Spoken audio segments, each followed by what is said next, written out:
Ayan po at hinatid namin po si Ken sa kanyang school.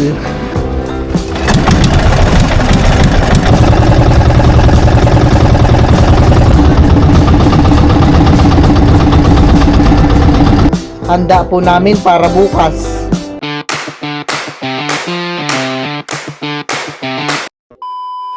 Kami po pala ngayon ay nandito sa tabing dagat at kararating lang po ni Tito Intoy galing nagtanigi.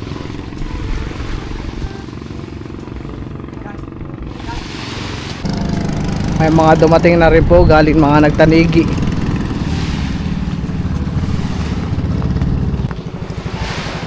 Sobrang init po dito.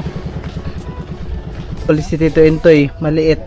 Maliit. Ayan, oh. Yung mga 5 kilo. Yan pwede nyo na daw po ibibinta. Panghanda na lang po yan para sa piyesta. Piyesta na po sa linggo. Ngayon po ay Biyernes pa lang. Disperas na po ng piyesta bukas. Kaya sa dito po ay nagtabi ng mga panghanda din po ng mga isda. Ayan po at hinatid namin po si Ken sa kanyang school. Kaso wala daw po pala silang pasok. Isa niya lang estudyante. Kainin natin yung baon mo, Ken. Wala kayong pasok. Ha?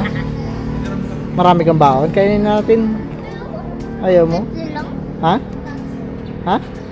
3 lang baon mo? Kainin natin kung wala kang pasok.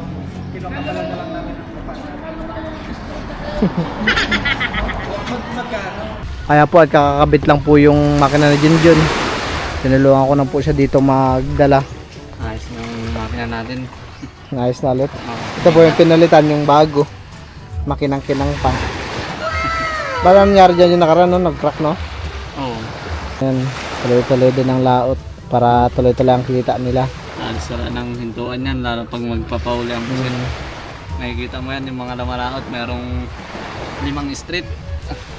Nasubukan ko yan, 5. Yung limang araw na tuloy. Oo, tuloy-tuloy ang laot ko. Doon ako natutulog sa laot. 2 hours later. Kami po inabot na dito ng hapon.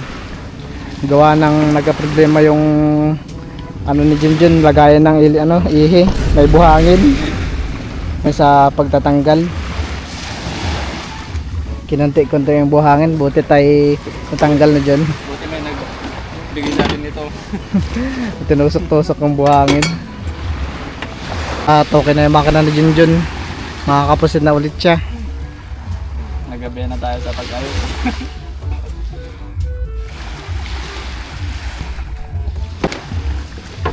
Ito try na po ni Junjun na paandarin yung kanyang makina. Nagabi na tayo. Sunat.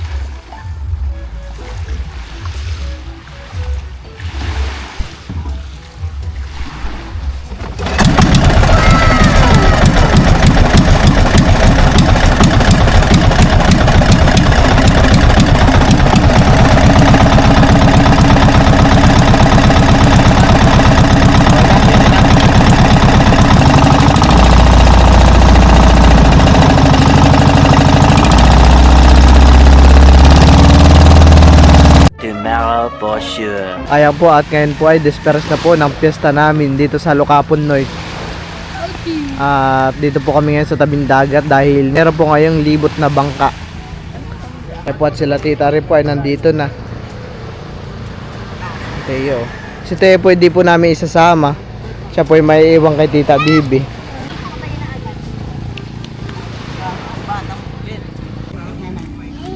Takot po.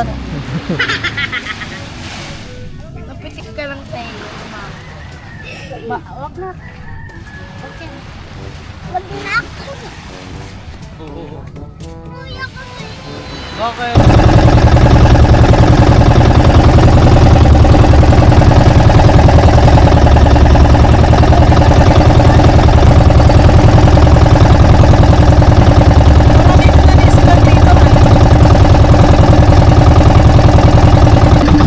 At yan po yung aming susundan. Yan po yung mauuna.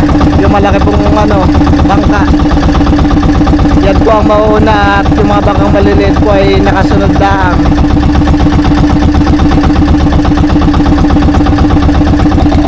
tinawag dahil yung po ay nauna dahil nandun po yung Santo Niño. Ililipot po ang Santo Niño.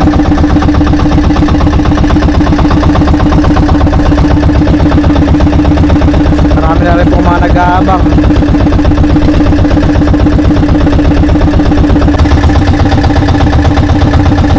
Para malamig pa rin ngayon may labs no, di mainit.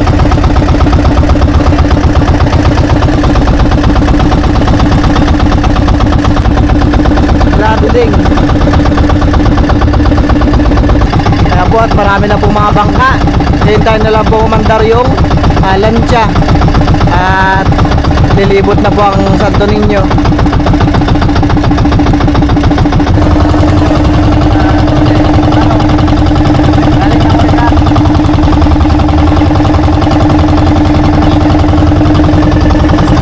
Kaya po at umpisa na.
Si Papa po dito ay nagkukudkod po ng nyug. Dahil si Tita Bibi po yata ngayon ay magluluto ng kakanin. Nakailan ka na pang? Nakailan ka na? Pang-dalawa to. Pang dalawa pa lang yan. At ito po yung at ito pa po yung mga kukudkod din, madami pa. Gagawing ano po, kakanin.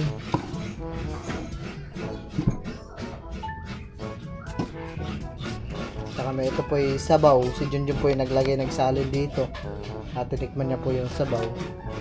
Masarap naman dyan, yung sabaw. Medyo matamis. Medyo matamis. Ayan po at ito na po yung mga handa po namin para bukas. Tita Bibi po dito ay nagbababad na po ng malagkit para po sa lulutuin niyang engkilo. At meron din po siya ditong binalatan na kamuting kahoy. Tsaka anyog na Jog na nakudkod. Kailan magluluto para na si Tita Bibi? mamaya hapon. At ito pong tanigi. Anong luto mo dito sa tanigi ito? Ano lang natin bukas, kung pwedeng mag-ihaw o prito, punto sa ulo, pwedeng sidang. Marami pa tayong yelo. Marami, wapag yung kinaka. Bukas pa at maagang gigising. Gwapo nang mag-prepared na. Anong bubukad na eh? Sige na, wala pang daya. Kukuha na lang ako dyan mamaya. Ngayon po ay nandito po kami sa Barangay Bayto. Si Tito Entoy po yung sinamahan ko ng kumuha ng lamis at upuan para gagamitin po bukas sa pista. Buti po si Tito Entoy ay merong alam na makukuhaan. Labas ko na lang yata siya para ano.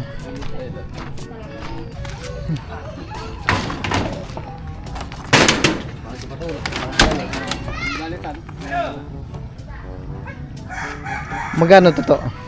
Ano? 300. Ito? 100 na 100. lang. Pick up natin. May discount.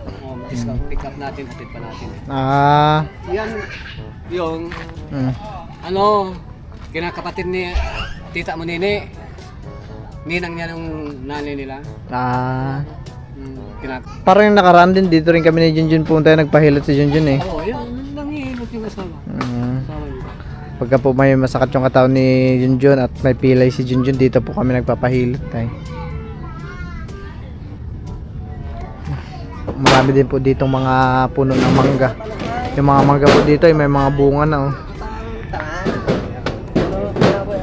Sa amin po yung mga bulaklak pa lang. Ano? Okay na to? Oo, ayos na. Dito Tara na. Para hindi malaglag yung ano. Yung Yung... yung ba dito mo tumagilid? Malis siya, may mabati tindawan. Tao bali yung magmatik. Yan ka!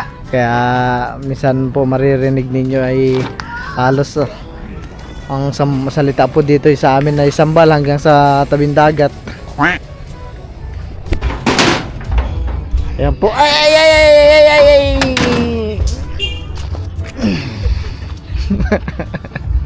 At bumili pa po si Tito Intoy ng soft drinks para po bukas. Mukhang maraming bisita si Tito Intoy bukas ah. Ato. Ito.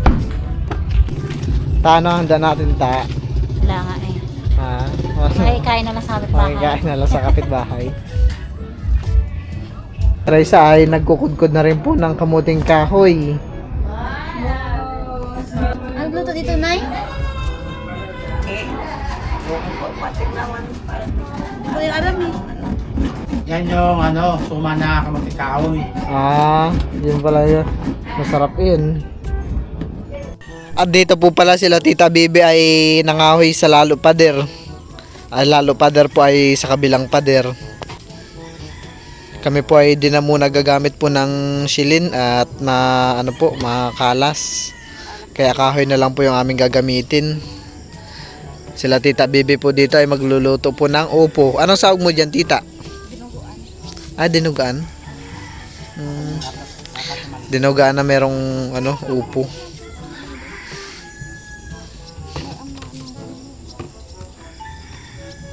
Ayan. Namiss ko nga yung luto ni nanay na yun. Yung pag magdidinuguan si nanay ay may upo. Lang din ako nakatikim kay Lamilet yung dinuguan na merong langka. Na ano ko na rin yan, doon sa Rilok, ang ano niyan, yung kasama ni Tito mo naglalaot na Bisaya, nagdinuguan siya. Langka, sinawag nila, sarap pala. Kala ko kung langka pala. Sabi ko, ang alam ko lang hinahalo sa yote o kaya opo. Hindi masarap yung tikman mo, sabi nila. Sila Papa po at sila Tito ay busy na rin po dito sa paghihiwa po ng karne. Ayan ho. Para bukas po ay lulutuin na lang.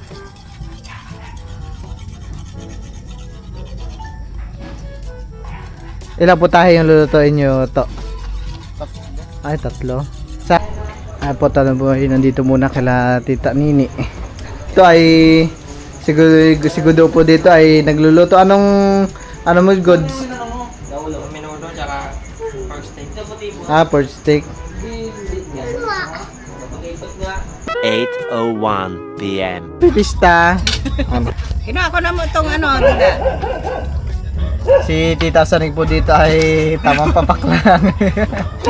Anong pinapapak mo yan? Dila din? Oo, dila. Hindi marites ka dyan mo. Ha? Hindi marites ka.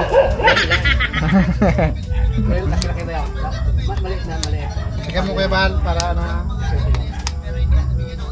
Akala ko darating sila Ito Yoyoy. Mamaya pa ito. Mamaya pa. 10 na siguro. Nasaan pa? Saan yun mo? Bataan? Bataan? Pa yun. Kami po muna ay nagtatagay dito nila Tito Ninyo. Kasama po namin si Papa. Ayan ho. Ayan po at si Jana ay pumunta po dito sa bahay. Gawa po ng si Tito si ay humihingi daw po ng lamban. Ito po galing na ako doon kanina iba ang iniinom nila. Sige. Sige pala. Ingat ka dyan. Umulan na.